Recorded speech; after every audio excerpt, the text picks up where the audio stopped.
The Bible, Genesis chapter 1. In the beginning, God created the heavens and the earth. Now the earth was formless and empty. Darkness was over the surface of the deep, and the Spirit of God was hovering over the waters. And God said, "Let there be light," and there was light. God saw that the light was good, and he separated the light from the darkness.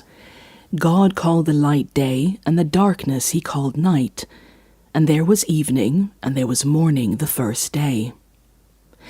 And God said, "Let there be a vault between the waters, to separate water from water." So God made the vault and separated the water under the vault from the water above it. And it was so. God called the vault sky, and there was evening, and there was morning the second day. And God said, "Let the water under the sky be gathered to one place, and let dry ground appear." And it was so. God called the dry ground land, and the gathered waters he called seas. And God saw that it was good. Then God said, "Let the land produce vegetation, seed-bearing plants and trees on the land that bear fruit, with seed in it, according to their various kinds." And it was so.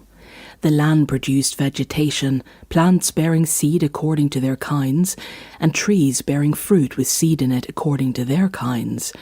And God saw that it was good.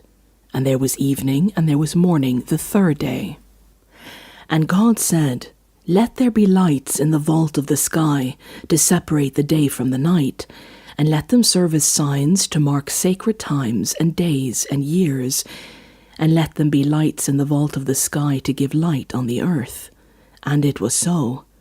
God made two great lights, the greater light to govern the day, and the lesser light to govern the night.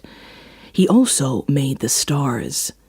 God set them in the vault of the sky to give light on the earth, to govern the day and the night, and to separate light from darkness.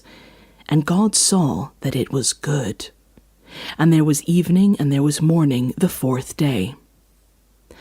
And God said, "Let the water teem with living creatures, and let birds fly above the earth across the vault of the sky." So God created the great creatures of the sea, and every living thing with which the water teems and that moves about in it, according to their kinds, and every winged bird according to its kind.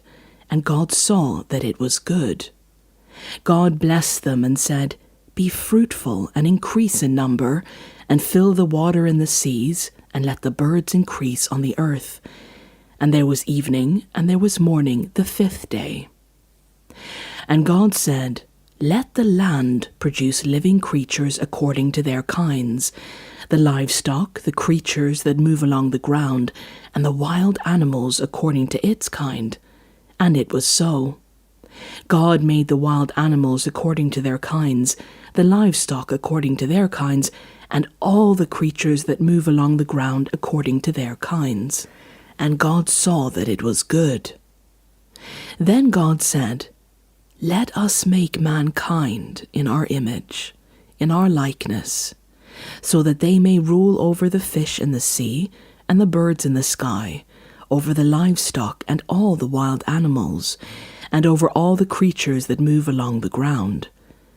So God created humankind in his own image. In the image of God he created them, male and female he created them.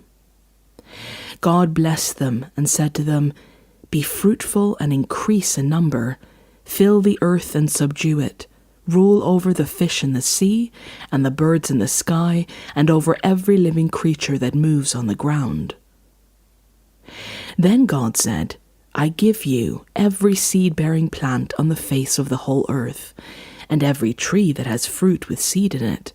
They will be yours for food.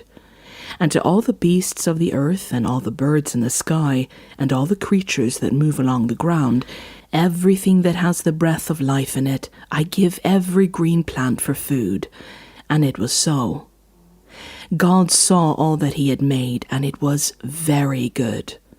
And there was evening, and there was morning the sixth day.